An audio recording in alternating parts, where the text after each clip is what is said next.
Welcome to the True Crimes Unfold compilation video series.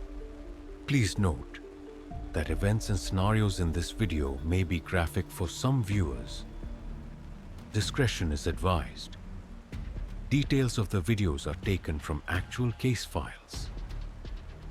Before we begin, let us know in the comments where you're listening from and what type of cases you'd like us to cover next, and we'll make sure to add them to our list. Don't forget to subscribe to get new stories as soon as they're released. Abound. Now settle in, get ready, and let's begin. A world-renowned exhibit, a missing pregnant woman, a web of corruption. Could one of the most macabre displays in modern history be connected to the disappearance of a woman in China? This is the story that will chill you to the core. In 2006, Zhang Weiya, a 29-year-old schoolteacher from Dalian, China, vanished without a trace. Zhang was 7 months pregnant at the time and had been living a quiet life, preparing for the birth of a child. She had no known enemies, no history of mental illness, and no apparent reason to leave her life behind. Zhang was last seen leaving her apartment complex, wearing a flowing maternity dress and carrying a small purse. Her family described her as excited about the impending arrival of her child, making her disappearance all the more baffling. Her family immediately reported her missing, and local authorities launched an investigation. Flyers with her photograph were plastered across the city, and her husband made emotional pleas for her return. Despite their efforts, no substantial leads emerged.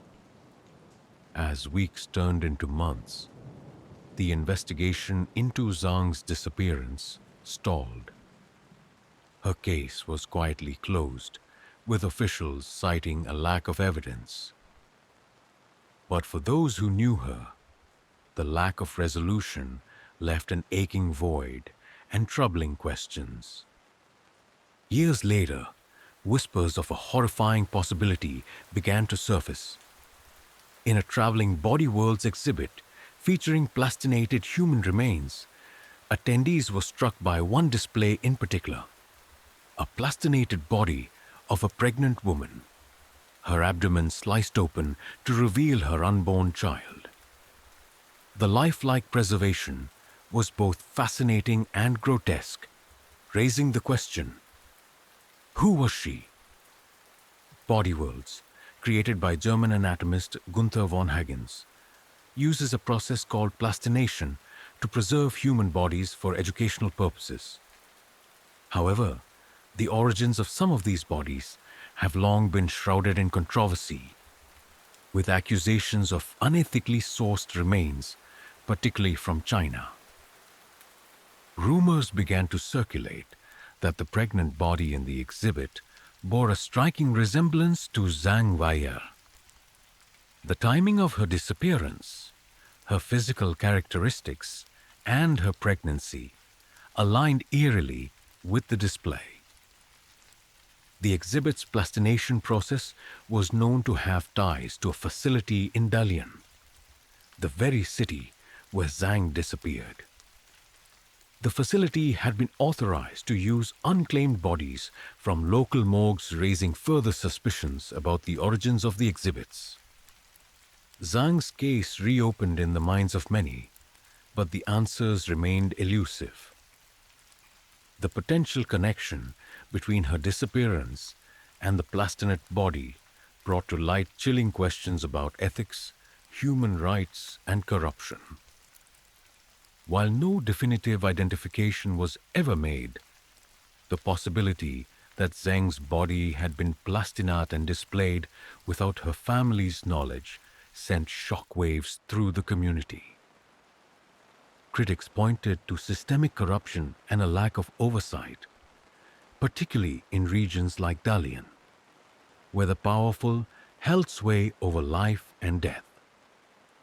The era's political climate dominated by the ambitious and controversial figure, Bo Xilai, added another layer of intrigue. Efforts to investigate the facility and its practices were met with silence or resistance, leaving many to wonder who was protecting those involved and why. Zhang Weier's disappearance was more than a personal tragedy. It became the seed of a far-reaching mystery that would expose the hidden dealings of powerful individuals. As whispers of her fate intertwined with rumors of political corruption and human rights abuses, the story became larger than one missing woman. It became a symbol of how power and secrecy can obscure even the most horrifying truths. To understand how a missing pregnant woman could vanish into thin air and possibly end up as a gruesome exhibit, we must unravel the web of power and corruption that enshrouded Dalian during the time of her disappearance. At the center of it all, a man whose ambitions knew no bounds. During the early 2000s, Dalian, a major port city in Liaoning province, was undergoing rapid development. Bo Xilai, an ambitious and charismatic politician, served as the city's mayor before climbing the ranks to become governor of Liaoning province. His tenure brought modernization and international recognition to Dalian, but at a hidden cost. Bo was known for his transformative projects, including sprawling industrial zones and glitzy urban developments. He positioned himself as a reformer who could bring prosperity to the region. Dalian's rise under Bo's leadership earned him a reputation as a political star, paving the way for his eventual role on China's powerful Politburo. Beneath the glossy exterior of Bo's achievements lay allegations of corruption, abuse of power, and human rights violations. Critics accused his administration of silencing dissent, manipulating the legal system, and exploiting vulnerable populations for political and economic gain. Among Dalian's modern developments was a plastination facility operated by a German-Chinese joint venture. This facility, which supplied preserved human bodies for the controversial Body Worlds exhibit, would later become a focal point of speculation in Zhang Weier's disappearance. Located on the outskirts of Dalian, the plastination factory was one of the largest in the world. It sourced bodies from local morgues, claiming that all specimens were unclaimed and acquired legally. However, human rights activists raised concerns about the true origins of the bodies, particularly given the facility's proximity to prisons and detention centers where political dissidents and marginalized groups were often held. The facility operated with little oversight, protected by powerful allies within Bo Xilai's administration. Attempts to investigate its practices were often stonewalled, fueling rumors about unethical sourcing. One of the most striking exhibits to emerge from the factory was the plastinate body of a pregnant woman. The display, which toured internationally, became a grotesque centerpiece of Body Worlds. Its eerie resemblance to Zhang Weier raised questions about whether her fate was tied to the facility. The culture of fear and control that permeated Dalian during Bo's tenure created an environment where people like Zhang could disappear without explanation, and where questions about the plastination facility were met with silence. Bo's administration was infamous for its heavy-handed tactics. Dissidents and journalists who spoke out against the government faced imprisonment or worse, creating a chilling effect that silenced potential whistleblowers. Bo's wife, Gu Kelai, was a high-profile lawyer and businesswoman with significant influence in Dalian's elite circles.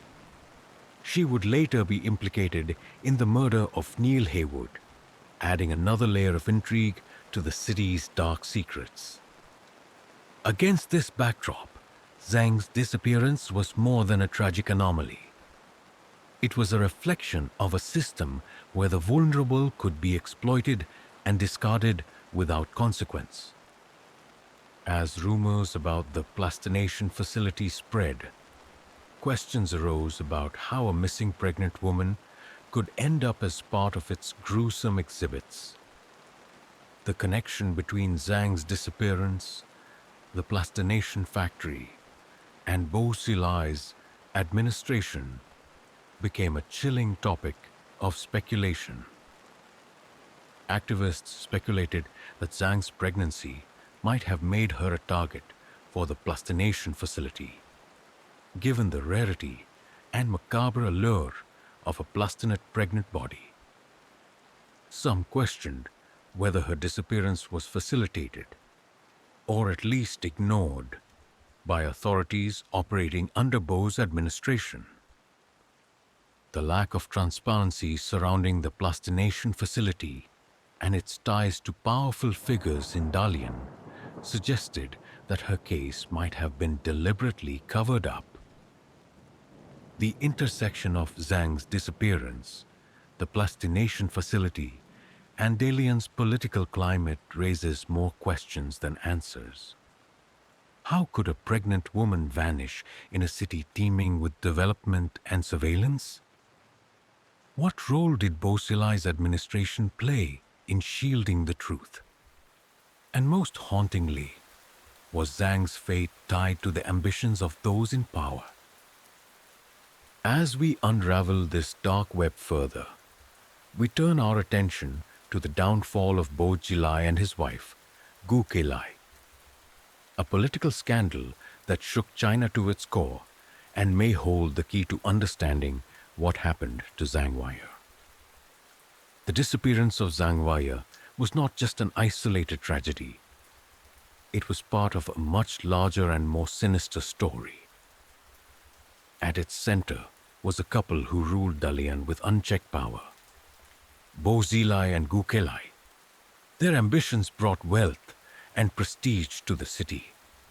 But behind the scenes, their reign was marked by corruption, betrayal, and murder. Bo Xilai had long been a star in China's political firmament. Charismatic and ambitious, he climbed the ranks of the Chinese Communist Party, moving from mayor of Dalian to governor of Liaoning province, and later becoming a Politburo member and party chief of Chongqing. Bo was widely regarded as a future contender for the highest echelons of power in China. Known for his populist policies and anti-corruption campaigns, Bo gained national fame for his so-called Chongqing model, which emphasized economic development and social reform. However, his methods often relied on fear, propaganda, and a strong hand, with many critics accusing him of authoritarianism.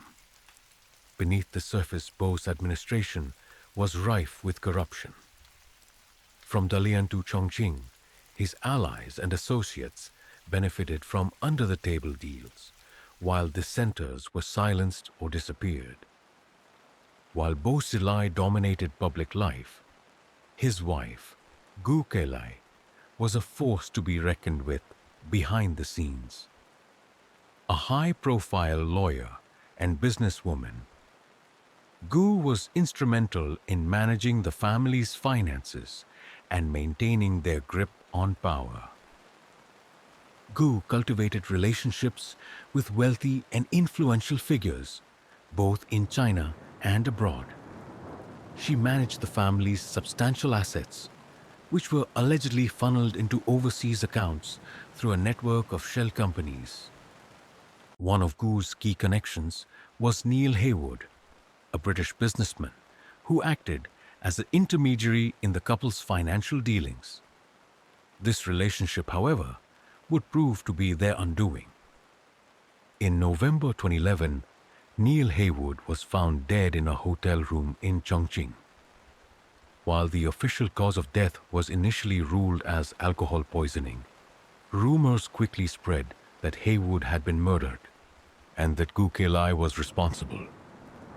Haywood and Gu had reportedly clashed over financial disputes. Haywood allegedly demanded a larger share of the profits from their dealings and threatened to expose the family's corruption. According to court testimony, Gu invited Haywood to Chongqing under the guise of resolving their dispute. There, she laced his drink with cyanide, killing him in cold blood. The murder was initially covered up by Bo Xilai's administration, but cracks in the facade began to show. Wang Lijun, Bo's police chief and trusted ally, attempted to investigate the case independently, leading to a dramatic falling out with Bo. The murder of Neil Haywood set off a chain reaction that ultimately led to the exposure of Bo Xilai and Gu Kelai's corruption and the unraveling of their power. In February 2012, Wang Lijun fled to the US consulate in Chengdu, where he reportedly sought asylum and revealed evidence of Gu's involvement in Haywood's murder. This dramatic defection brought the scandal to the attention of China's central government. In the months that followed, Bo Xilai was removed from his position as Chongqing party chief and expelled from the Communist Party. He was later arrested and charged with corruption, bribery, and abuse of power. Gu Kelai was tried and convicted for Haywood's murder, receiving a suspended death sentence. During her trial, she admitted to the killing, but claimed it was driven by a desire to protect her son. The fall of Bo Xilai and Gu Kelai revealed a culture of impunity and corruption that had permeated their administration. As details of their crimes emerged, so too did questions about other potential abuses of power. Questions that cast a new light on the disappearance of Zhang Wei'er. During Bo's tenure as mayor, Dalian had become a hub for controversial projects, including the plastination facility. The connections between the facility, Zhang's disappearance, and Bo's administration became a chilling topic of speculation. The couple's exploitation of their wealth and power raised suspicions about how far they might have gone to protect their interests, and whether Zhang's disappearance could be tied to the systemic corruption they oversaw. As the scandal surrounding Bo and Gu unfolded, activists renewed their calls to investigate the plastination facility in Dalian. Could the same culture of impunity that enabled murder and corruption also have allowed a pregnant woman to vanish? While no direct link between Bo and the facility was proven, the climate of secrecy and fear during his tenure provided fertile ground for unethical practices. If Zhang's body was indeed plastinate and displayed in body worlds, who authorized it? Was it an isolated act of exploitation or part of a larger system of human rights abuses? The fall of Bo Xilai and Gu Kelai was one of China's most significant political scandals, exposing a dark side of power that continues to cast a shadow over Dalian. For Zhang Weier's family, the revelations only deepened their search for answers, and their fear that her disappearance may never be fully resolved. The connections between Zhang's disappearance, the plastination facility, and Bo Xilai's reign of corruption are chilling. But how does a missing woman become part of a world-famous exhibit? In the next part, We investigate the controversial history of body worlds and the unsettling questions it raises about ethics, exploitation, and the value of human life. Body Worlds is known as a groundbreaking exhibit of human anatomy, drawing millions of visitors worldwide. But beneath the scientific and artistic veneer lies a dark history of ethical questions, disturbing practices, and allegations of exploitation that could hold the key to understanding Zhang Weier's fate. Body Worlds was founded in the late 1970s by Gunther von Hagens, a German anatomist who pioneered the process of plastination, a technique that preserves human bodies by replacing water and fat with plastic polymers. The resulting exhibits showcase preserved cadavers posed in lifelike positions, offering an unprecedented look at human anatomy. Von Hagens positioned Body Worlds as an educational initiative aimed at fostering public interest in science and health. Exhibits traveled to major cities around the globe, drawing both acclaim and controversy. From the beginning, questions were raised about the sourcing of the bodies, while von Hagens claimed that all specimens were donated willingly. Reports suggested that some bodies may have come from questionable sources, particularly in China. A key element of the Body Worlds controversy is the connection between von Hagens and the plastination facility in Dalian, China, the same city where Zhang Weier disappeared. The Dalian plastination factory became a major supplier for Body Worlds exhibits.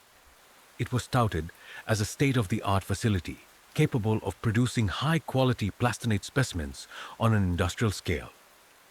The facility sourced many of its specimens from local morgues, with officials claiming that all bodies were unclaimed and acquired legally. However, human rights activists questioned these claims, pointing to the lack of transparency and oversight. Critics allege that some of the bodies used in the exhibits may have been those of political prisoners, detainees, or marginalized individuals whose deaths were never properly investigated. One of the most striking and controversial displays in the Body Worlds exhibit was the plastinated body of a pregnant woman. Her abdomen was dissected to reveal the fetus inside, drawing both fascination and outrage. The pregnant woman's body bore a haunting resemblance to Zhang Weier, who disappeared in Dalian while 7 months pregnant. The timing and location raised unsettling questions about whether the body could be hers. Activists argued that even if the woman's identity could not be confirmed, her display raised broader ethical concerns. Did she consent to be plastinated and exhibited? And if not, how did her body end up on display? In response to criticism, von Hagens maintained that all specimens in Body Worlds were ethically sourced and properly documented. However, he admitted that some bodies acquired in China were returned after questions arose about their origins. As public scrutiny of Body Worlds intensified, journalists and human rights organizations launched investigations into the sourcing of its specimens. Their findings painted a troubling picture. Investigators found evidence that some bodies used in the plastination process had been provided by Chinese authorities. The lack of transparency made it difficult to verify whether these bodies were unclaimed or if they had been taken without consent. Reports suggested that some bodies may have belonged to political prisoners, including members of persecuted groups like Falun Gong practitioners. This added another layer of complexity to the controversy surrounding Zhang's potential connection to the plastination facility. Attempts to investigate the Dalian facility and its practices were often met with resistance. Activists who raised questions faced intimidation, highlighting the risks of exposing the truth in a politically charged environment. The ethical debate surrounding body worlds goes beyond Zhang's case, raising fundamental questions about the treatment of human remains. Critics argued that the plastination process should be held to the highest standards of consent and transparency. Without clear documentation, the risk of exploitation looms large. While Body Worlds was marketed as an educational exhibit, some questioned whether it veered too far into the realm of spectacle, commodifying human bodies for profit. Despite its success, the exhibit's legacy remains tarnished by allegations of ethical violations. For families like Zhang's, the unanswered questions about their loved ones add a deeply personal dimension to the debate. Zhang Weiyer's disappearance and the pregnant woman's plastinated body remain circumstantial connections. However, the parallels between her case and the broader controversies surrounding body worlds cannot be ignored. If the plastinated body is not Zhang's, who was the woman on display? And if Zhang's body was not plastinated, what happened to her? The lack of transparency in Dalian during Bo Xilai's administration raises the possibility that Zhang's case and others like it were deliberately concealed. While no definitive evidence links Zhang to body worlds, the possibility that she, or someone like her, ended up as part of the exhibit is a stark reminder of the potential for abuse when power goes unchecked. The body worlds controversy highlights the need for greater accountability in the treatment of human remains, particularly in regions where systemic corruption and human rights abuses create opportunities for exploitation. As we move closer to unraveling this chilling mystery, we turn our attention to the broader implications of Zhang Weiyer's disappearance. What does her story tell us about the value of human life in the face of power and ambition? And how can we ensure that no one else suffers a similar fate? Zhang Weiyer's case and the controversies surrounding it raise haunting questions. What happens when power is unchecked? How can exploitation thrive in the shadows of secrecy and privilege? This part delves into the broader societal and moral implications of a world where lives can vanish and potentially be commodified without accountability. At the heart of Zhang Weiyer's disappearance lies a recurring theme: the exploitation of vulnerable individuals. Whether through political corruption, systemic abuse, or the commodification of human remains, this case shines a light on the ways in which the marginalized are often the first to be exploited by those in power. Zhang, like many others in Dalian, was part of China's vast population of migrant workers who moved to urban areas seeking better opportunities. Despite their critical contributions to these cities, they often live on society's margins, lacking access to robust legal protections or safety nets. This lack of protection makes them easy targets for abuse, exploitation, and, in Zhang's case, disappearance without consequence. The plastination controversy underscores how, even in death, the marginalized can be exploited. Bodies sourced from vulnerable populations, whether unclaimed or taken without consent, raise ethical concerns about dignity, respect, and consent. The combination of political power, corruption, and secrecy in Dalian created an environment where such exploitation could flourish. Without transparency or accountability, abuses of power were allowed to go unchecked. The potential connections between Zhang's disappearance, the plastination facility, and Bozilai's administration highlight how corruption can create a system where human life is devalued. During his tenure, Dalian was transformed into an economic hub, but this rapid development came at a human cost. The culture of fear and control fostered by Bo's administration created a climate where voices of dissent were silenced and accountability was nearly impossible. Operated under the radar, the facility became a symbol of unchecked power. Allegations of unethical practices, including the sourcing of bodies from vulnerable populations, raise questions about how deeply systemic corruption enabled its operations. Zhang's case is not an isolated incident. Reports of other disappearances, unethical sourcing of human remains, and the commodification of vulnerable individuals reflect a broader pattern of exploitation that extends beyond Dalian and China.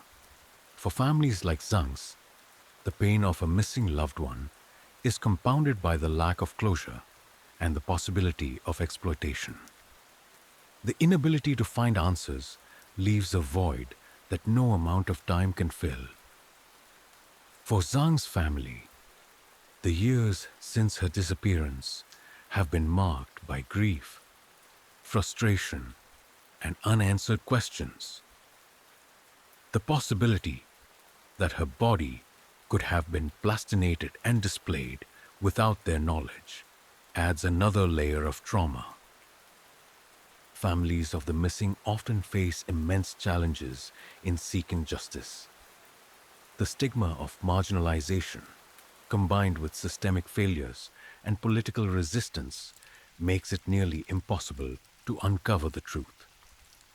Zhang's story resonates with families worldwide who have experienced the loss of a loved one to systemic abuse or exploitation. Her case is a stark reminder of the human cost of corruption and secrecy. The intersection of Zhang's disappearance, the plastination process, and the body world's exhibit raises profound ethical questions about the treatment of human remains and the responsibilities of those in power. One of the central ethical issues is consent. Were the individuals plastinated for body worlds exhibits truly aware of how their bodies would be used? And if not, what does this say about the value placed on their dignity? The use of human remains for educational purposes is not inherently unethical, but when it becomes a for-profit enterprise, the line between education and exploitation becomes blurred. Does the display of human bodies for public consumption cross that line? The lack of transparency surrounding the sourcing of bodies for plastination underscores the need for stricter regulations and oversight. How can such practices be allowed to continue unchecked, particularly in regions with histories of systemic abuse? While Zhang's case is rooted in the specific context of Dalian and Bo Xilai's administration, its implications extend far beyond China. It raises questions that resonate on a global scale about power, exploitation, and the value of human life. Activists have used Zhang's story to call for greater transparency in industries that handle human remains. This includes stricter documentation requirements, independent oversight, and accountability for facilities like the one in Dalian. The case highlights the broader issue of systemic inequality and the ways in which marginalized groups are disproportionately affected by exploitation. Efforts to protect these communities must go beyond individual cases to address the root causes of their vulnerability. For many, Zhang's story serves as a wake-up call to the dangers of unchecked power and the need for vigilance in protecting human dignity. It is a reminder that the value of a life cannot and should not be determined by wealth, status, or political influence. Zhang Wei's disappearance remains unresolved, but her story has become a symbol of the fight for justice, transparency, and accountability. For her family and countless others, the search for answers continues. Activists and human rights organizations have renewed calls to investigate the Dalian plastination facility and its practices, as well as the broader culture of corruption that enabled such abuses. While Zhang's case has yet to be fully resolved, it has inspired a global conversation about ethics, exploitation, and the importance of protecting the vulnerable. Her story serves as a catalyst for change, ensuring that the abuses of the past are not repeated.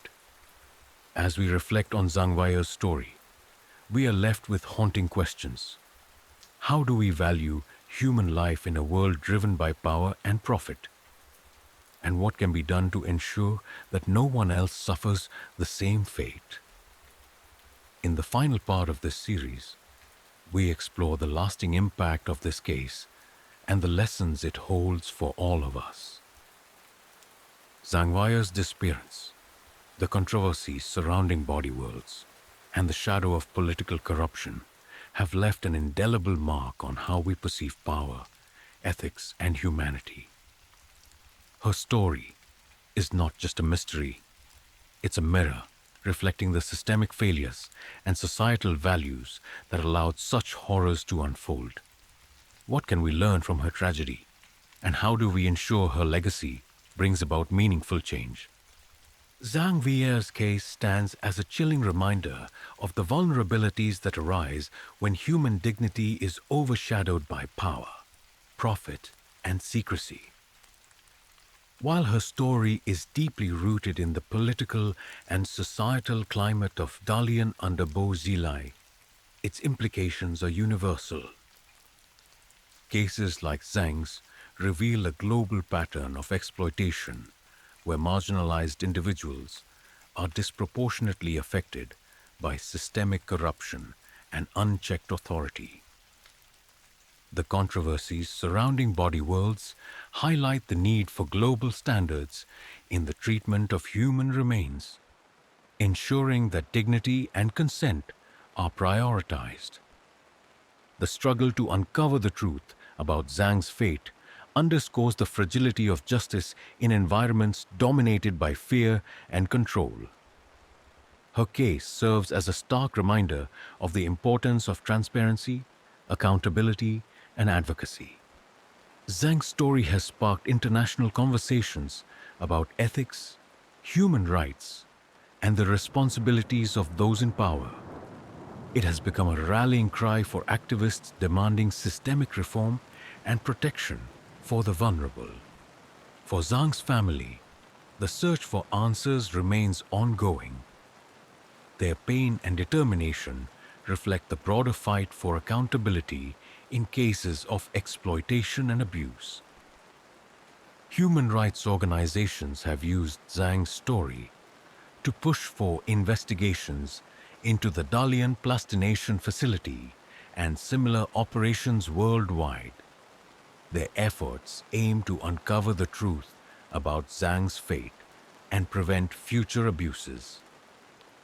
The body world's controversy has prompted calls for stricter regulations on the sourcing and use of human remains. Activists argue that transparency and consent must be non-negotiable in any endeavor involving human bodies. Zhang's family continues to demand answers, refusing to let her case be forgotten. Their resilience serves as a powerful reminder that justice is not just a legal outcome, it's a moral imperative. Zhang Weih's story raises profound questions about the value of human life and the ways in which systems of power can dehumanize and exploit the vulnerable. To honor her memory, we must confront these uncomfortable truths and work toward a more just and equitable world. Every individual, regardless of their social status, deserves respect, dignity, and protection. Zhang's story challenges us to examine how societal systems often fail to uphold these principles. Cases like Zhang's highlight the importance of vigilance in identifying and addressing abuses of power. From government oversight to individual advocacy, we all have a role to play in preventing exploitation.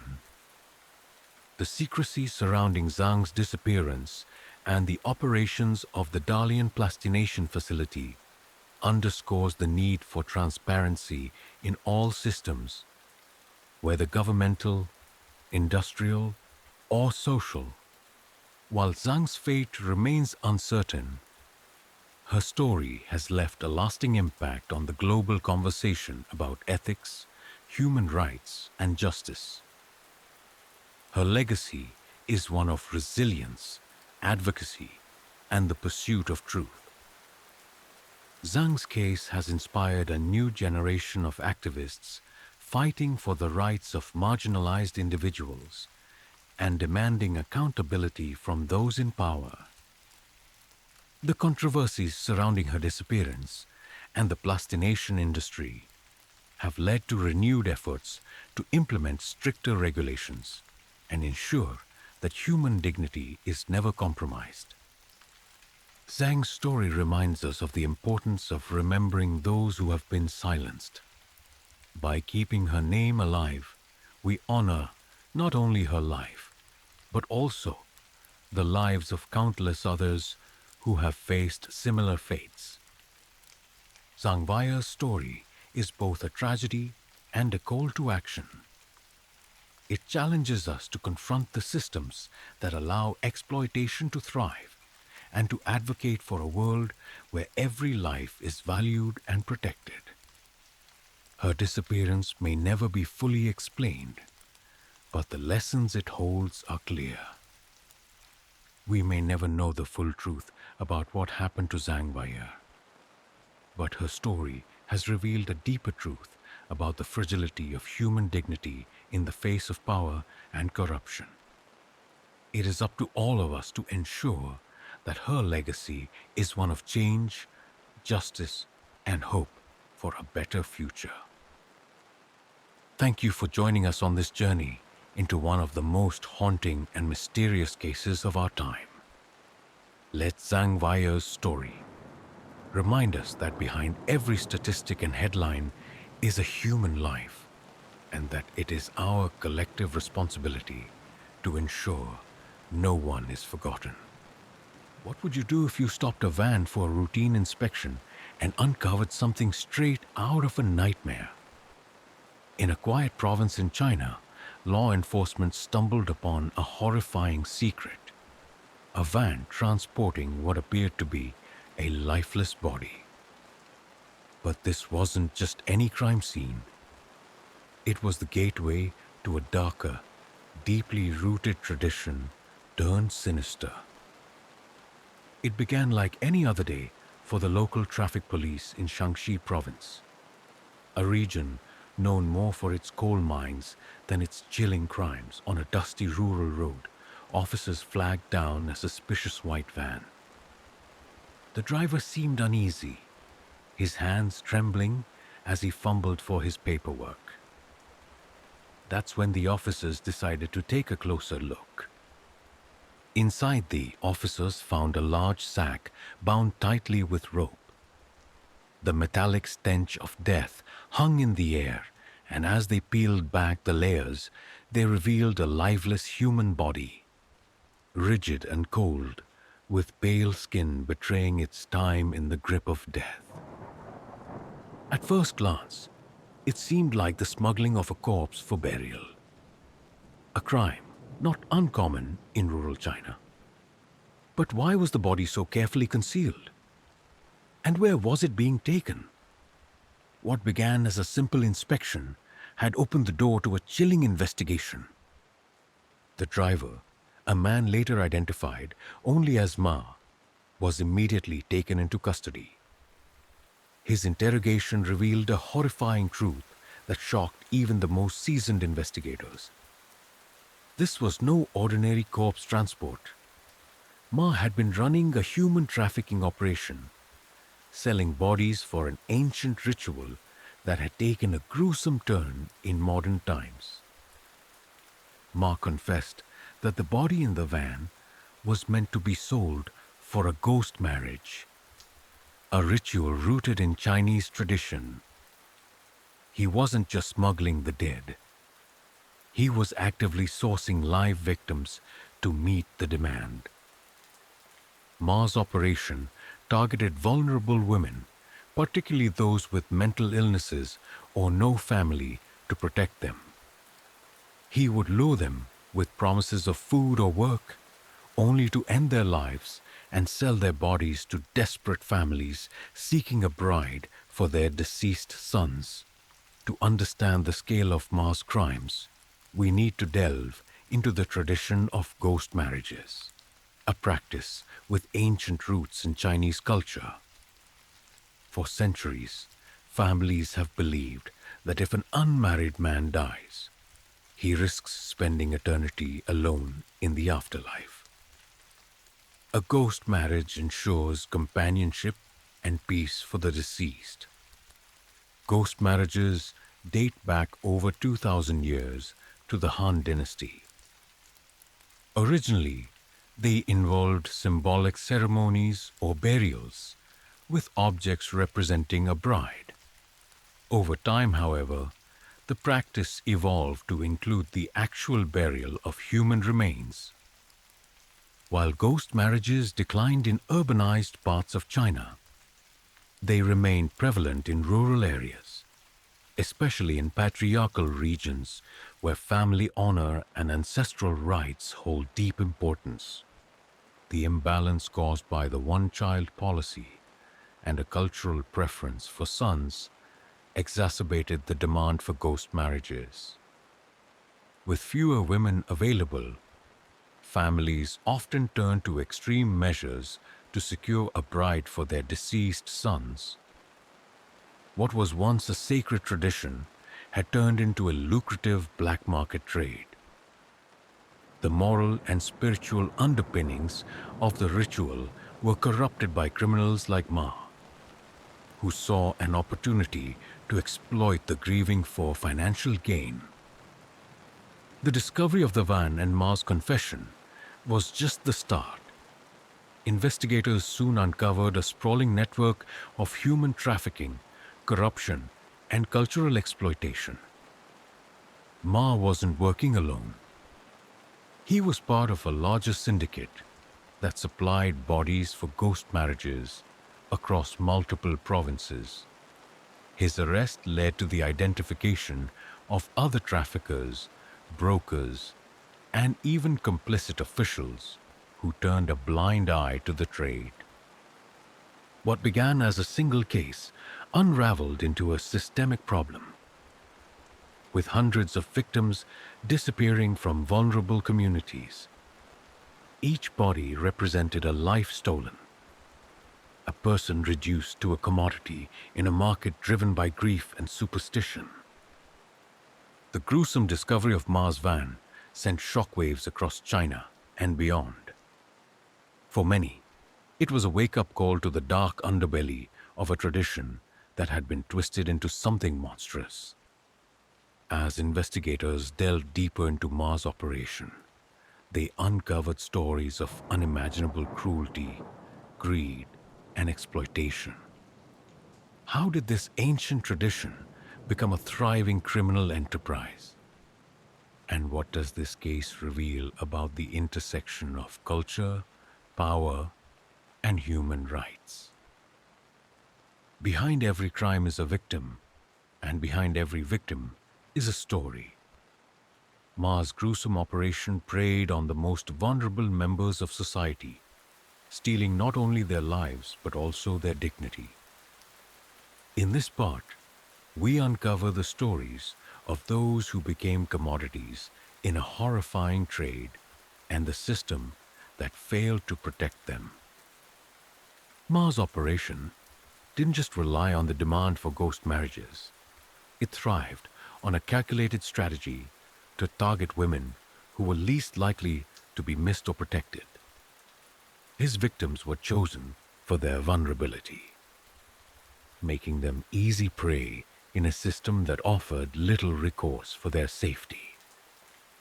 Many of Ma's victims were women with mental illnesses, developmental disabilities, or those living in extreme poverty.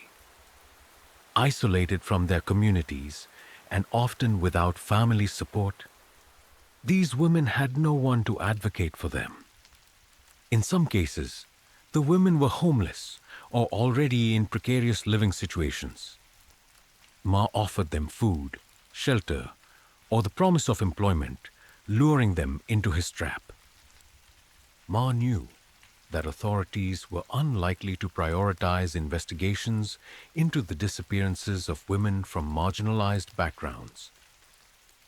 This indifference allowed him to operate with impunity for years, taking advantage of the systemic neglect faced by his victims. While many of Ma's victims remain unidentified, investigators uncovered chilling details about their final days through survivor accounts and forensic evidence. These stories paint a harrowing picture of the exploitation and violence they endured. Xiaolan, a 28-year-old woman with a cognitive disability, was one of the few survivors who escaped Ma's clutches. Living on the streets of Shanxi province, she was approached by Ma, who promised her work as a housekeeper. Once in his custody, Xiaolan was imprisoned in a remote farmhouse and subjected to physical abuse. She managed to escape by breaking through a boarded-up window, alerting local villagers who contacted the police. Forensic evidence revealed that many of the bodies Ma sold were never formally identified. These women were buried in ghost marriages, their names and identities erased in death, as they had been in life. Some remains showed signs of violence, suggesting that their deaths were not natural, but part of a calculated effort to prepare them for the ghost marriage market. The demand for ghost marriage brides created a lucrative black market where human lives were reduced to commodities. Families grieving the loss of an unmarried son would pay exorbitant prices for a bride, often with little regard for the origins of the body.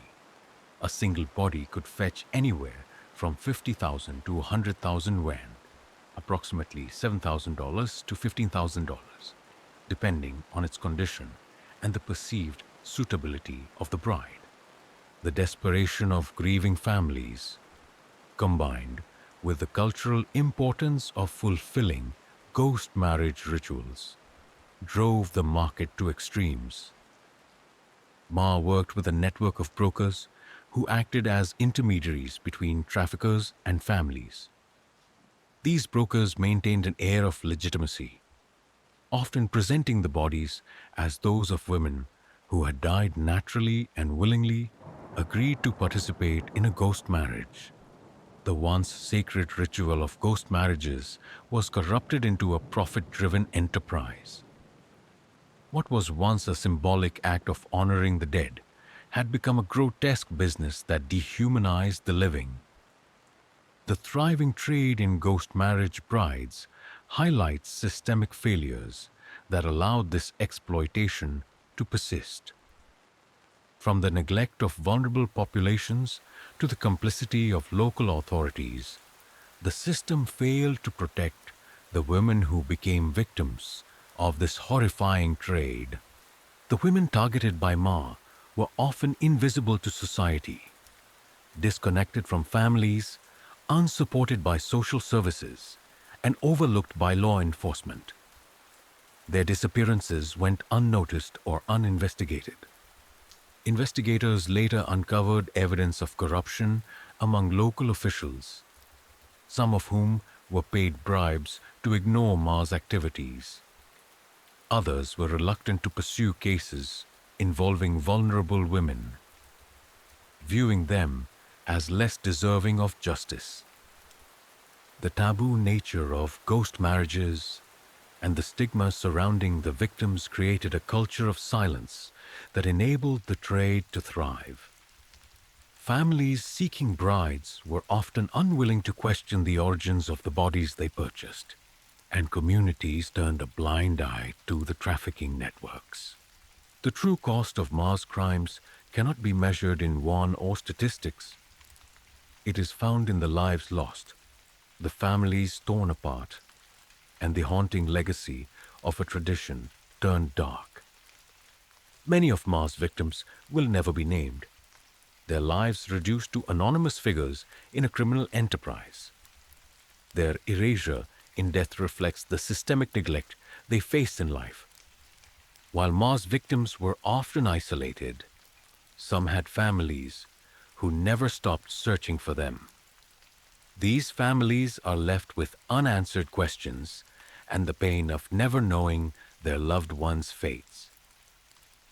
The case has forced China to confront uncomfortable truths about the treatment of vulnerable populations, the corruption within its institutions, and the dark side of its cultural traditions. As the investigation into Ma's operation deepened, authorities uncovered a network of traffickers, brokers, and complicit officials working together to exploit the most vulnerable. But how did this system become so entrenched? And what does it reveal about the intersection of tradition, power, and greed? What began as the arrest of one man revealed an intricate web of traffickers, brokers, and enablers exploiting ancient traditions for profit. This was not the act of a lone criminal. It was a well-oiled machine operating in the shadows, fueled by grief, greed, and systemic failures. When authorities arrested Ma, they had no idea they were about to uncover a sprawling criminal enterprise. As they interrogated him and analyzed his activities, they discovered a network that extended far beyond one province.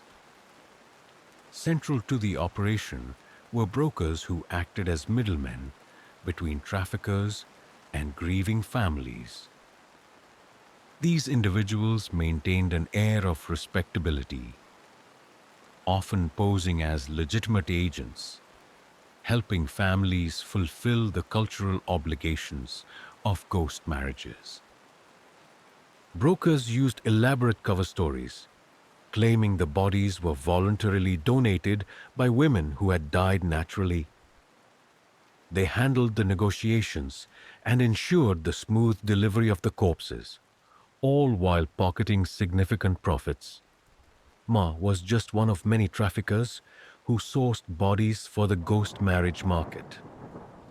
These traffickers targeted vulnerable women, often traveling across provinces to find their victims. In some cases, they even worked with funeral homes and morgues to acquire unclaimed bodies. Investigators found evidence of corruption at multiple levels of government. Some local officials accepted bribes to ignore trafficking activities, while others falsified death certificates to legitimize the sale of bodies. At the heart of this dark network was the demand for ghost marriage brides, a demand rooted in deep cultural beliefs but twisted by modern circumstances.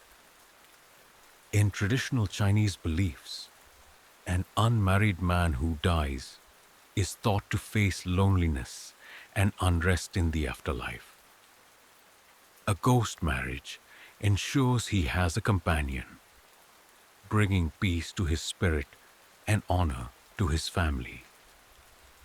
Families, particularly in rural areas, see the ritual as a way to preserve their lineage and fulfill ancestral obligations. The one-child policy and a cultural preference for male children created a gender imbalance, leaving fewer women available for marriage. This scarcity intensified the demand for ghost marriage brides, driving prices up and pushing families to seek alternative means to secure them. Grieving families, desperate to honor their deceased sons, often turned a blind eye to the origins of the bodies they purchased. For many, the ritual outweighed the ethical considerations, making them willing participants in the black market. The ghost marriage trade was highly profitable, with traffickers, brokers, and enablers all reaping significant financial rewards. For traffickers like Ma, this was not just a crime, it was a thriving business. Depending on the perceived quality of the body, a single ghost marriage bride could fetch up to 100,000 yen, $15,000. This price included transportation, preservation, and any required documentation to ensure the ritual appeared legitimate. Authorities discovered that Ma had trafficked dozens of women over the years, earning millions of won. His network operated across multiple provinces, using morgues, funeral homes, and even hospitals to source bodies. The trade's success relied on manipulating cultural traditions.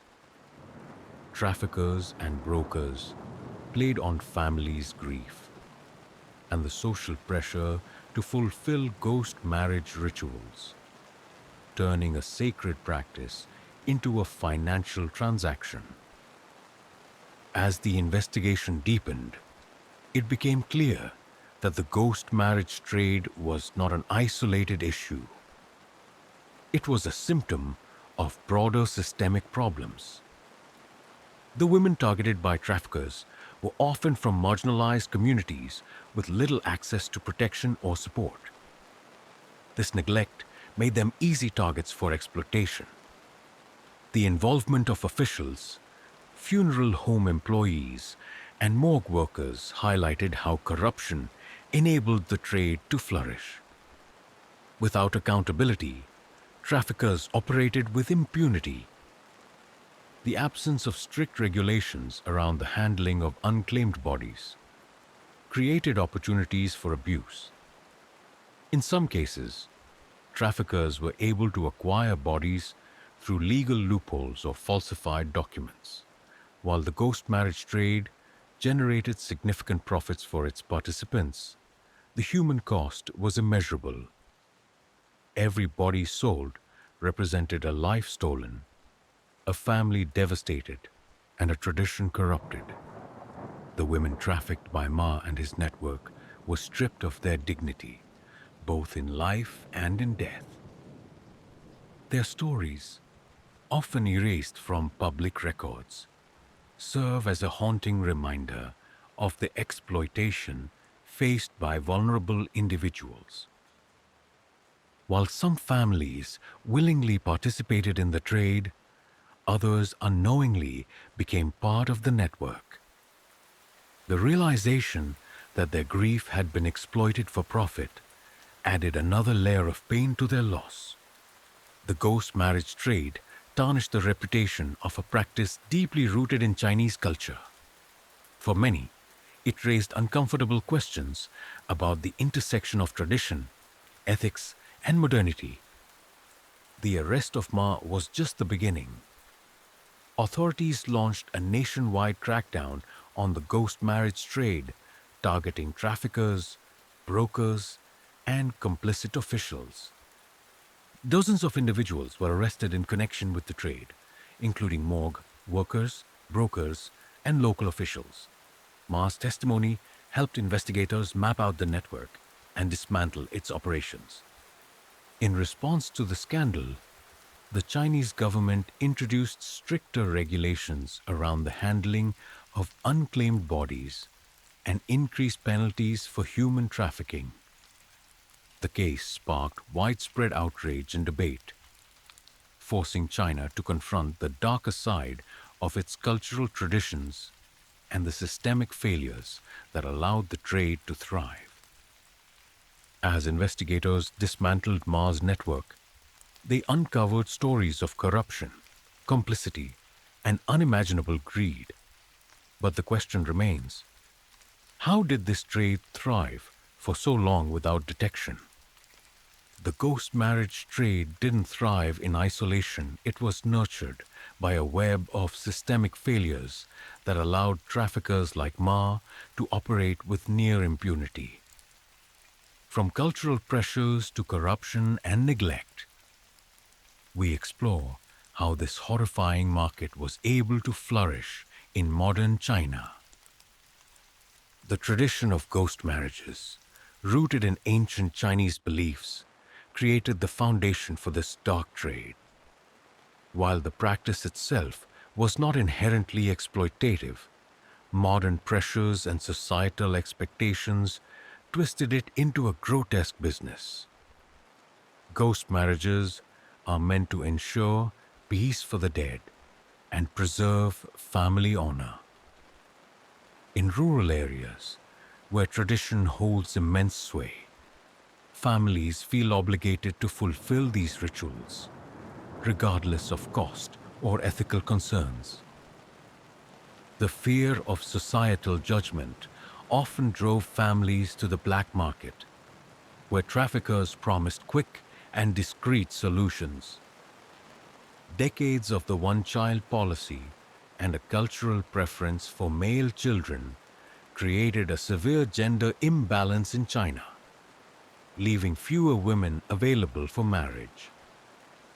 This scarcity increased the demand for ghost marriage brides, driving prices up and encouraging traffickers to exploit the market.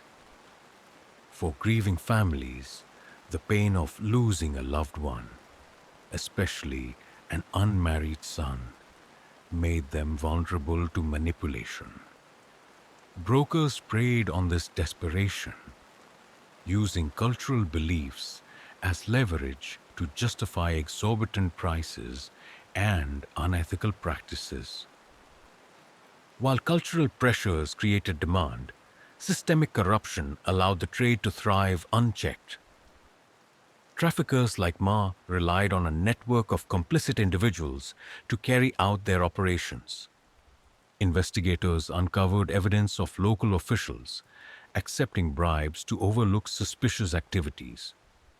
Some even provided falsified death certificates to legitimize the sale of bodies. In some regions, traffickers operated openly, confident that their connections to authorities would shield them from prosecution. Funeral homes and morgues played a critical role in the trade, supplying unclaimed bodies to traffickers.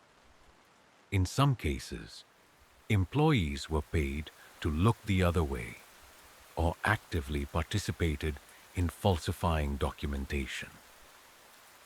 The lack of strict oversight and accountability within these institutions created a pipeline for bodies to enter the ghost marriage market.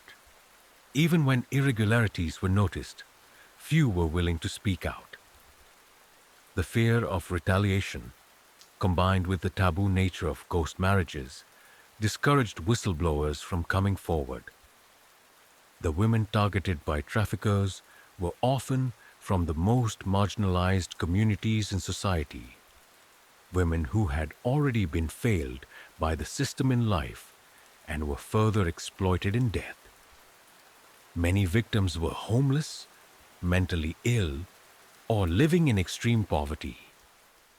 With limited access to social services or family support, they were easy targets for traffickers. The systemic neglect of these populations created an environment where disappearances went unnoticed and uninvestigated. Victims were often stripped of their identities, both in life and death. Without proper documentation or familial advocacy, they became invisible in the eyes of society, allowing traffickers to operate without fear of detection. Migrant workers, who make up a significant portion of China's rural population, were particularly at risk, frequently displaced and disconnected from their communities. These individuals lacked the safety nets needed to protect them from exploitation. The ghost marriage trade also exposed significant weaknesses in law enforcement, from poor investigative practices to systemic indifference toward crimes involving vulnerable populations. Disappearances of marginalized individuals were often deprioritized by police, seen as less urgent than cases involving more prominent victims. This allowed traffickers to continue their activities without fear of scrutiny. Rural police departments, where many of these crimes occurred, often lacked the resources and training needed to investigate complex trafficking operations. This made it easier for networks like Mars to evade detection. Families seeking justice for missing loved ones faced significant obstacles, from navigating complex bureaucratic systems to encountering uncooperative officials. These hurdles discouraged many from pursuing investigations, further enabling traffickers. While China's rapid modernization brought economic growth and development, it also created new opportunities for exploitation. The ghost marriage trade is a stark example of how old traditions and modern challenges collided to devastating effect. The migration of millions to urban areas left many rural communities depleted and vulnerable. Isolated families, disconnected from broader social networks, became easy targets for traffickers. Traffickers use modern technology, such as messaging apps and online forums, to connect with brokers and buyers. These digital tools allowed them to expand their operations while avoiding detection. As traditional values clashed with modern realities, the ghost marriage trade became a grim adaptation to changing circumstances. The cultural need for ghost marriages persisted, but the ethical framework that once guided them had eroded. The failures that enabled the ghost marriage trade were not isolated incidents. They were part of a broader pattern of neglect, corruption, and exploitation. For the victims and their families, the cost was immeasurable. Every body sold represented a stolen life and a devastated family. The women targeted by traffickers were denied dignity, both in life and death, their stories erased by systemic indifference.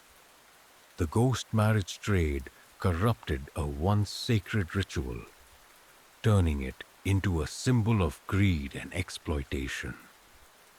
For many, the practice now carries the weight of its dark associations, overshadowing its historical significance. The case highlighted the urgent need for systemic reform, from strengthening protections for vulnerable populations to addressing the corruption that enabled the trade to thrive. As authorities began dismantling the ghost marriage trade, they faced a daunting challenge: how to restore dignity to the victims, justice to their families, and integrity to a corrupted tradition. When the horrifying scale of the ghost marriage trade came to light, Chinese authorities launched a nationwide crackdown. But in the pursuit of justice, could they truly dismantle a network so deeply rooted in tradition, corruption, and greed? This is the story of the fight to bring accountability to those who profited from human suffering. The arrest of Ma acted as the catalyst for a widespread investigation. Authorities quickly realized they were dealing with more than a lone trafficker. They were up against an intricate web of brokers, complicit officials, and systemic failings. Police launched coordinated raids across multiple provinces, targeting traffickers, brokers, and corrupt morgue workers. Hundreds of individuals were detained, and large sums of money were seized, exposing the lucrative scale of the operation. Investigators traced connections between Ma's network and other ghost marriage trafficking rings, revealing that this was not an isolated phenomenon, but part of a larger criminal ecosystem. Brokers were identified as the linchpins of the trade. These individuals, often well-connected in their local communities, facilitated deals between grieving families and traffickers. Authorities targeted these brokers with harsh penalties, recognizing that dismantling their operations was crucial to cutting off the demand side of the trade. Investigators found that traffickers used messaging apps and online platforms to coordinate their activities. These digital tools were used to advertise bodies, negotiate prices, and arrange logistics, allowing the network to operate across provincial borders. While dismantling the network was a significant achievement, the question remained: how could justice be delivered for the victims? Many of the women trafficked by Ma and his network had been buried in ghost marriages, their identities erased, and their remains inaccessible. In some cases, authorities exhumed bodies from ghost marriage sites to identify the victims and return their remains to their families. This painstaking process involved forensic analysis and cross-referencing missing persons reports. For many families, the return of their loved ones' remains offered a measure of closure, though the pain of their loss remained. Advocacy groups worked alongside the government to ensure that victims were treated with respect in death. This included proper burials and memorial services for those whose families could not be located. Survivors like Shaolan, who escaped Ma's clutches, faced significant psychological trauma. NGOs and social workers provided counseling and support to help them rebuild their lives and recover from their ordeals. The crackdown resulted in a wave of arrests and trials, with severe penalties handed down to those involved in the trade. Ma, as the leader of one of the largest trafficking rings, received a death sentence, reflecting the severity of his crimes. Many of his associates, including brokers and complicit officials, were sentenced to life imprisonment or long jail terms. High-profile trials were held to send a clear message that such crimes would not be tolerated. The cases received widespread media coverage, highlighting the government's commitment to addressing the issue. Corrupt officials who enabled the trade were also brought to justice. Their arrests served as a warning to others who might use their positions of power to exploit vulnerable populations. The revelations about the ghost marriage trade prompted significant policy changes aimed at preventing similar crimes in the future. New regulations were introduced to increase oversight of morgues and funeral homes. This included stricter documentation requirements for unclaimed bodies and routine audits to ensure compliance. The government launched initiatives to address the systemic neglect of marginalized groups. This included increasing funding for mental health services, establishing shelters for the homeless, and improving support for migrant workers. Educational campaigns were rolled out to inform the public about the dangers of the ghost marriage trade and the importance of reporting suspicious activities. These campaigns aim to reduce demand for black market ghost marriage brides. Despite the progress made during the crackdown, significant challenges remained in achieving true justice for the victims and addressing the systemic issues that enabled the trade. Many victims' identities remained unknown, and their families were left without closure. Forensic limitations and incomplete records made it impossible to identify all the women who had been trafficked. In some rural communities, the demand for ghost marriages persisted, fueled by deeply ingrained cultural beliefs. While the black market had been disrupted, the tradition itself remained a contentious issue. While many corrupt officials were brought to justice, systemic corruption in some regions continued to hinder progress. Ensuring lasting reform required addressing the root causes of this corruption. The ghost marriage trade exposed the dark intersection of tradition, exploitation, and systemic failure. While the crackdown delivered justice in many cases, advocates emphasized the need for ongoing vigilance to prevent similar abuses. NGOs and human rights organizations continued to push for stronger protections for vulnerable populations, as well as increased transparency in the handling of unclaimed bodies. The case forced China to confront uncomfortable truths about the treatment of women, the neglect of marginalized communities, and the corruption within its institutions. For many, the ultimate goal was to honor the victims by ensuring their stories were remembered and their dignity was restored.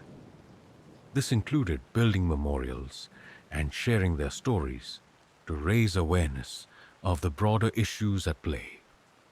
As the crackdown brought justice to many, it also raised deeper questions about the balance between tradition and modernity, the value of human life, and the responsibilities of society. The ghost marriage trade, with its horrifying exploitation of vulnerable women, forced China to confront the darkest consequences of unchecked tradition and systemic corruption. As the dust settles, what lessons can we learn from this tragedy? And how can society ensure such horrors never happen again? The ghost marriage trade was more than a series of criminal acts. It was a symptom of deeper societal issues, from the marginalization of vulnerable populations to the corruption that enabled such crimes. The case revealed cracks in the foundations of social and institutional structures. The women targeted by traffickers like Ma were victims not only of individual greed, but also of a system that failed to protect them. Their plight underscores the need for stronger safeguards for marginalized groups, from mental health support to social safety nets.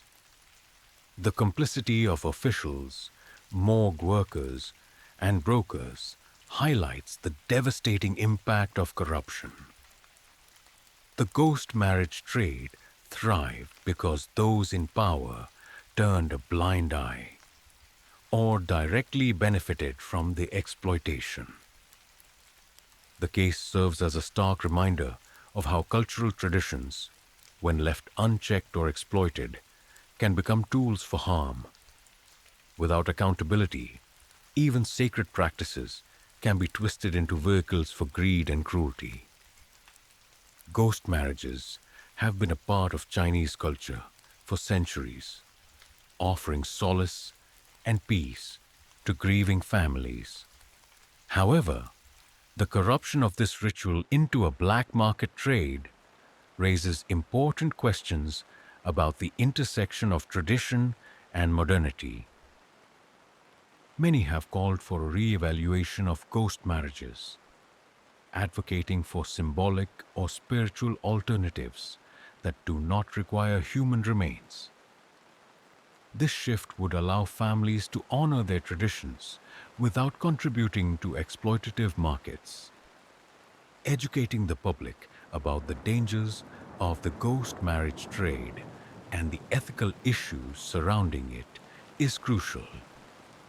By raising awareness, communities can make informed decisions about how to balance tradition with contemporary values. Efforts to reform ghost marriages must be sensitive to their cultural significance. Striking a balance between preserving heritage and preventing harm requires collaboration between cultural leaders, policymakers, and advocacy groups. For the victims and their families, the fight for justice is far from over.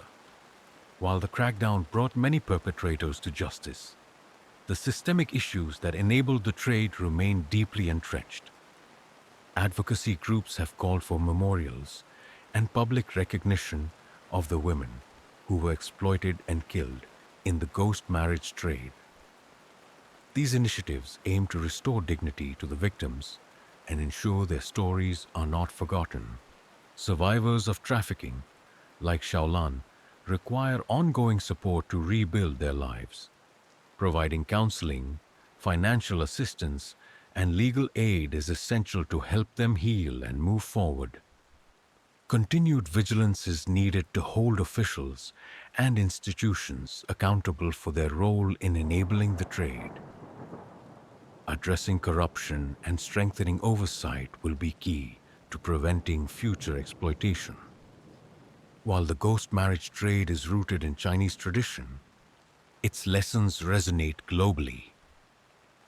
Exploitation of vulnerable populations, corruption, and the intersection of tradition and modernity are issues faced by societies worldwide. The case highlights universal issues of power, greed, and marginalization. From human trafficking to organ trade, similar patterns of exploitation can be found across the globe. Tackling systemic exploitation requires international cooperation. Sharing best practices, resources, and support can help countries address these challenges more effectively. The ghost marriage trade is a reminder that no society is immune to exploitation.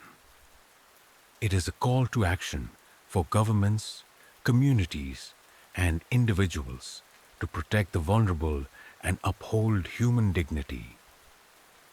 The ghost marriage trade has left an indelible mark on China, forcing the nation to confront difficult questions about tradition, exploitation, and justice. While the path forward is complex, it is also an opportunity for growth and change. Strengthening regulations, increasing transparency, and addressing corruption are critical steps in preventing future exploitation. Institutions must prioritize the protection of vulnerable populations. Empowering communities to recognize and resist exploitation is equally important. Grassroots initiatives, education, and advocacy can create a culture of accountability and compassion. Above all, the fight against exploitation is a fight to preserve human dignity. By honoring the victims and learning from their stories, society can work toward a future where such tragedies are no longer possible. The ghost marriage trade is a haunting reminder of the fragility of human dignity in the face of greed and systemic failure. But it is also a story of resilience, of survivors who escaped, families who sought justice, and communities that demanded change. As we close this chapter, let us carry forward the lessons of this case. Let us remember the lives lost, the the systems that failed them, and the responsibility we all share to create a world where every life is valued. The victims of the ghost marriage trade may be gone, but their stories will not be forgotten. Thank you for joining us in uncovering the dark truths behind the ghost marriage trade. This story is a testament to the importance of vigilance, advocacy, and compassion in the face of exploitation. Together, we can honor the victims by building a future that upholds justice and dignity for all. Let me tell you about a case that still haunts the detectives of Hong Kong. A case that makes parents hold their children closer and sons question their own nature. This isn't just another murder story. This is about how love can nurture a monster. Picture Hong Kong 2013. A city of glass and steel reaching toward heaven, while darker things brew in its shadows. In an apartment above a busy street, a mother plays piano, teaching another student. She doesn't know she has less than 3 weeks to live. Neither does her husband, who's proudly watching their son's old recital videos downstairs. Their son, Henry, isn't there. He hasn't been for weeks, but he's thinking about them. Oh, yes, thinking hard. You see, Henry Cho wasn't always what he would become. Born in 1983, he was given everything: private lessons, piano classes, the best education money could buy. But here's where it gets interesting. While other kids dreamed of becoming musicians or doctors, young Henry dreamed of making others suffer. I remember reviewing his childhood photos. A skinny boy with hollow eyes, always standing slightly apart from others. In every family picture, there's something off. His smile never quite reaches his eyes, especially when his parents are touching him. His early years were a symphony of silent resentment. Every piano lesson his parents lovingly paid for added another note of hatred. Every achievement by his older brother Ho added another layer of bitterness. But Henry was smart, IQ of 126 smart. He learned to hide it all behind a mask of compliance. Then came Australia. Oh, Australia changed everything. Picture a young man sent abroad with his parents' savings, their hopes, their dreams. But instead of studying, Henry was cultivating darker interests. Online forums about serial killers, research on body disposal, and a growing obsession with Hitler. When he returned to Hong Kong in 2003, something inside him had shifted. The mask was cracking. His parents, Gloria and Moon, tried everything. More schools, more opportunities, more love. But you can't nurture away darkness once it takes root. Then he met Angus. Poor simple Angus, IQ of 84, a history of failed relationships, and a desperate need to be loved. Henry must have seen him as a gift from whatever dark god he worshipped, the perfect puppet for what was to come. But I'm getting ahead of myself. You need to understand what happened in February 2013 first. Henry had asked his parents to sell their property and split the money 3 ways. When they refused, something finally snapped. The mask fell away completely. That's when he started buying things. Curious things. A new microwave, 7 knives, 2 refrigerators, and enough cement to bury secrets forever. By March 1st, Gloria and Moon were still alive, still hoping their son would find his way. They had no idea that in his new apartment, Henry was writing detailed notes about body disposal, researching ways to cook human flesh, and manipulating Angus into helping him commit the unthinkable. But what happened next? Well, that's where this story becomes the kind that keeps even hardened detectives awake at night. Let me tell you about the kind of darkness that spreads like a disease, about how two broken minds found each other in Hong Kong's urban wilderness, and how that meeting would lead to something unspeakable. 2007, a part-time job at a local shop. That's where Henry met Angus Tse. Picture this. Henry, the failed prodigy with an IQ of 126, looking down at Angus, a simple man who'd swallow any lie if it came with a smile. Angus, who'd already tried to end his own life multiple times. Angus, who once drank mercury just to feel something different. Their friendship, if you could call it that, was like watching a spider befriend a fly. Henry, always calculating, saw something useful in Angus's broken spirit. You see, Angus had a history that made Henry's eyes light up with possibilities. Angus's first girlfriend? Dead. His wife? Married him for citizenship, then vanished. Another love in New Zealand left him penniless and stranded. Each betrayal, each heartbreak, was like a chisel Henry could use to carve Angus into the perfect accomplice. But while Angus was drowning in his sorrows, Henry was drowning in debt. Fine dining, expensive clothes, all funded by his parents' generosity. The same parents he was beginning to see not as family, but as obstacles. By late 2012, Henry's online presence had become disturbing. His profile picture, Hitler, his messages to gaming friends, increasingly violent.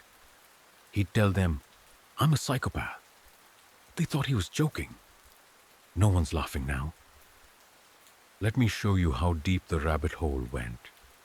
In his private messages to Angus, "The world is ending soon.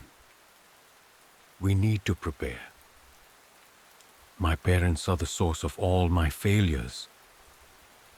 Help me, and I'll help you get revenge on everyone who hurt you." But here's what makes my skin crawl.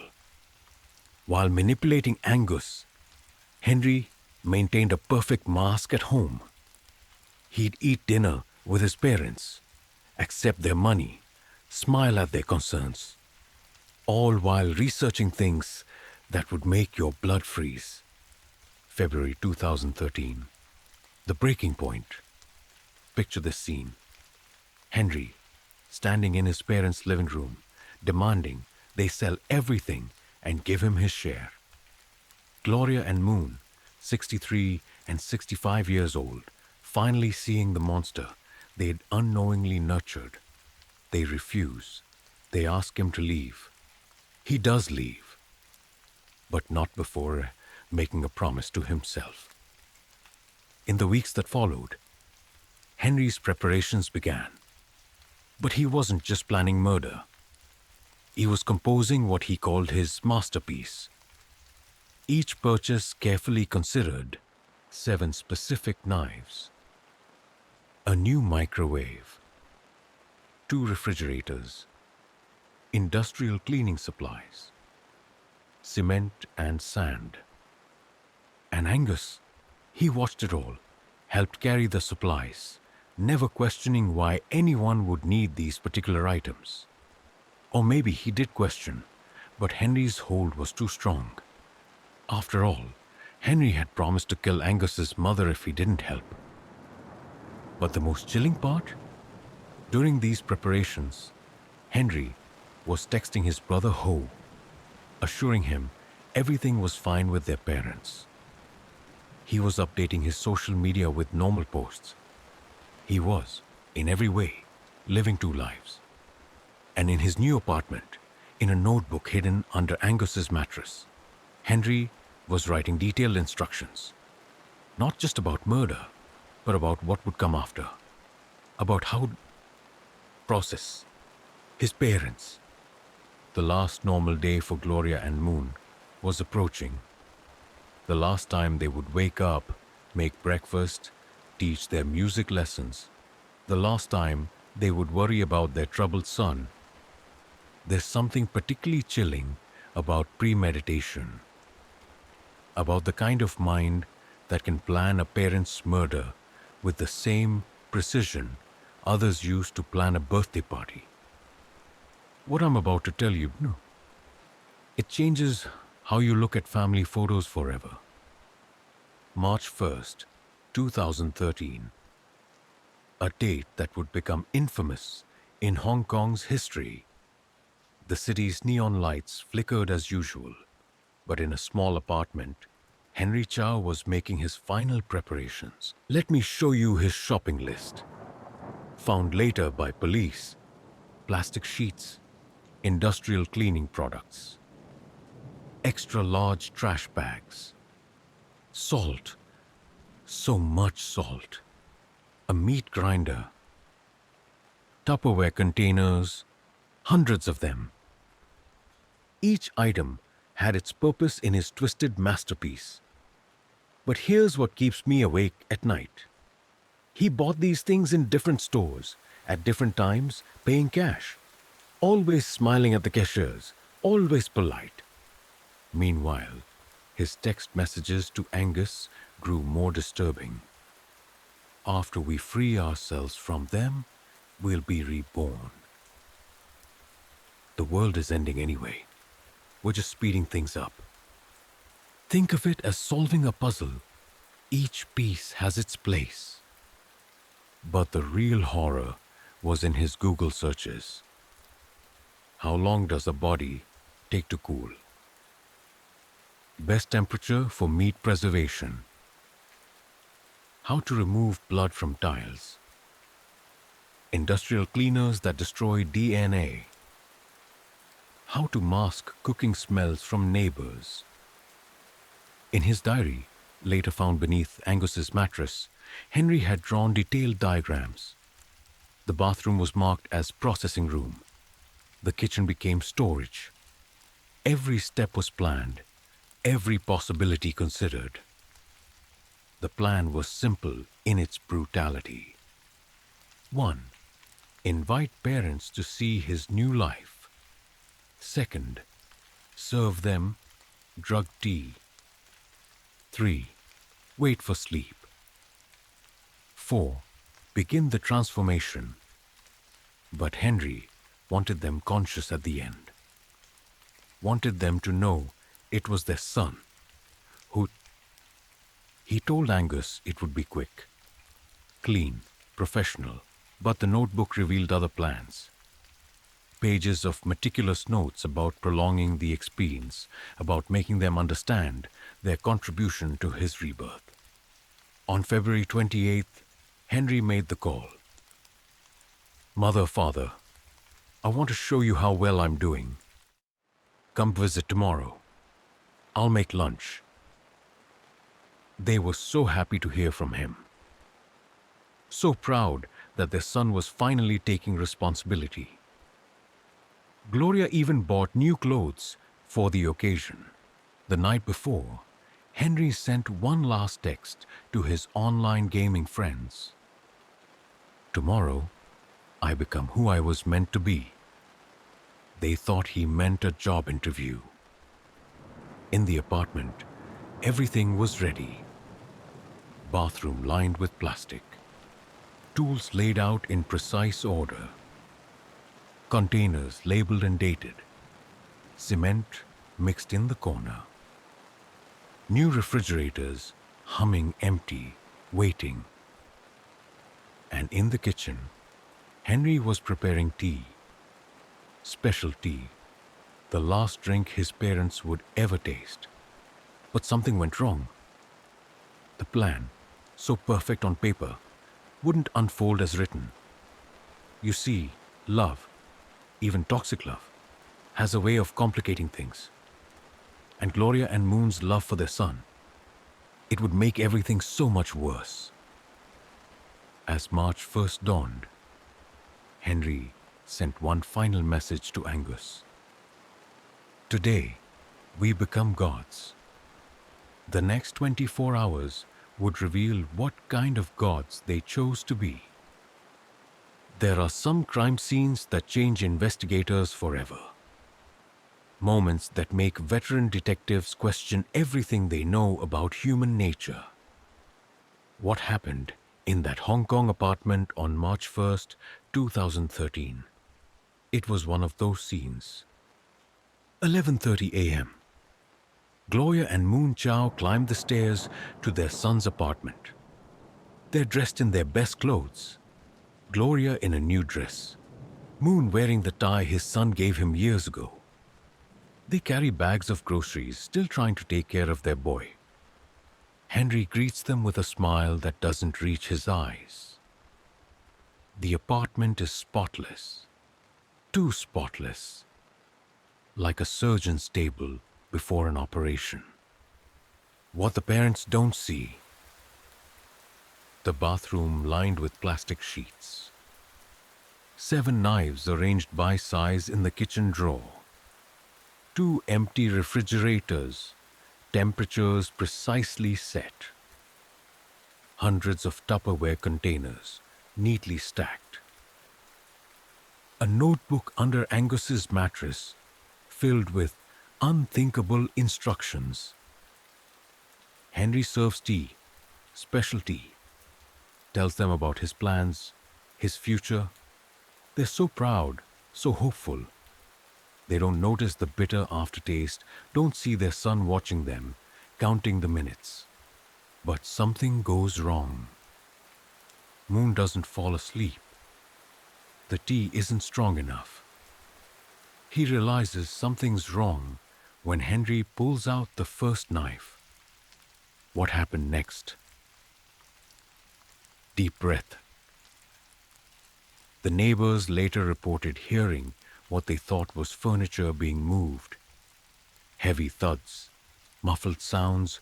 They had no idea they were hearing a father's final struggle with the son he'd raised. Gloria wakes during the commotion.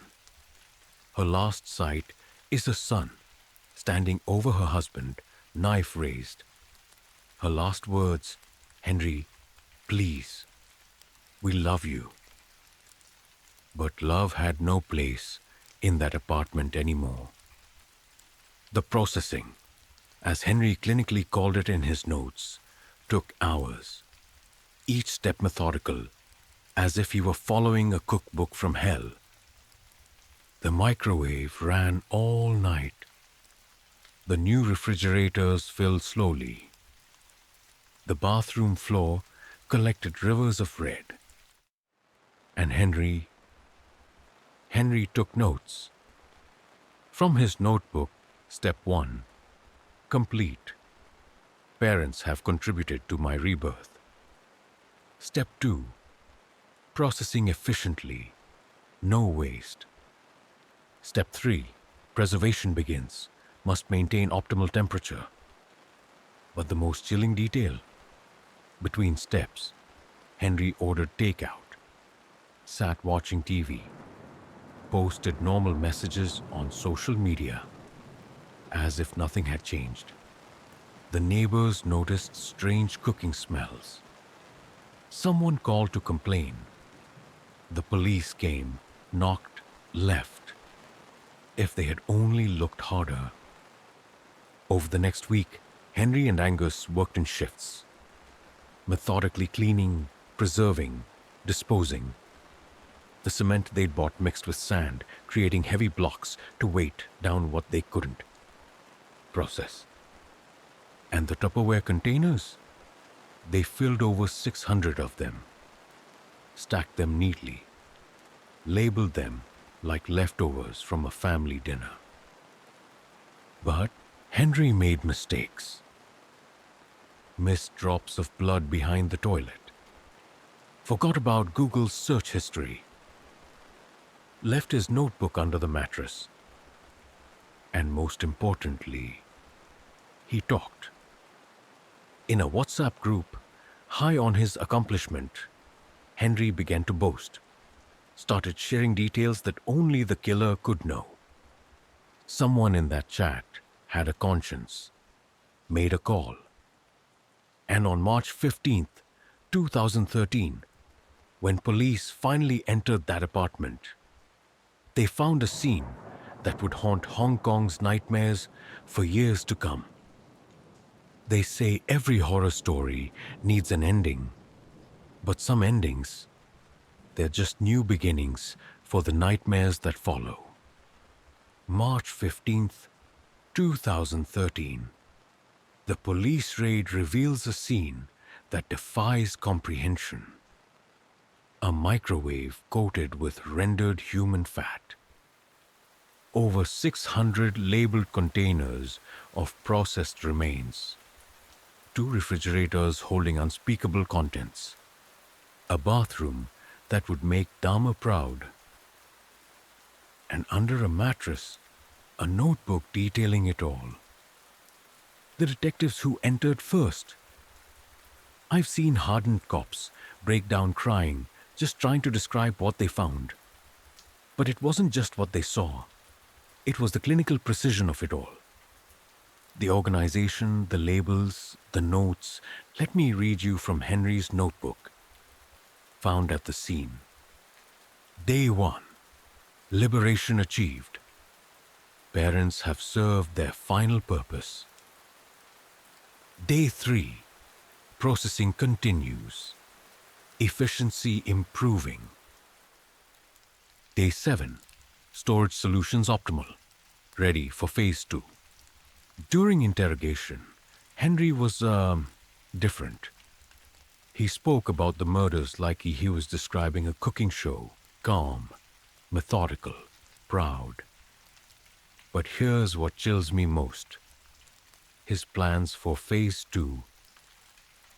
You see, if they hadn't caught him, Henry and Angus planned to flee to mainland China. Their goal? To start what Henry called a cleansing. Target: women, especially sex workers. He had a list, pages long.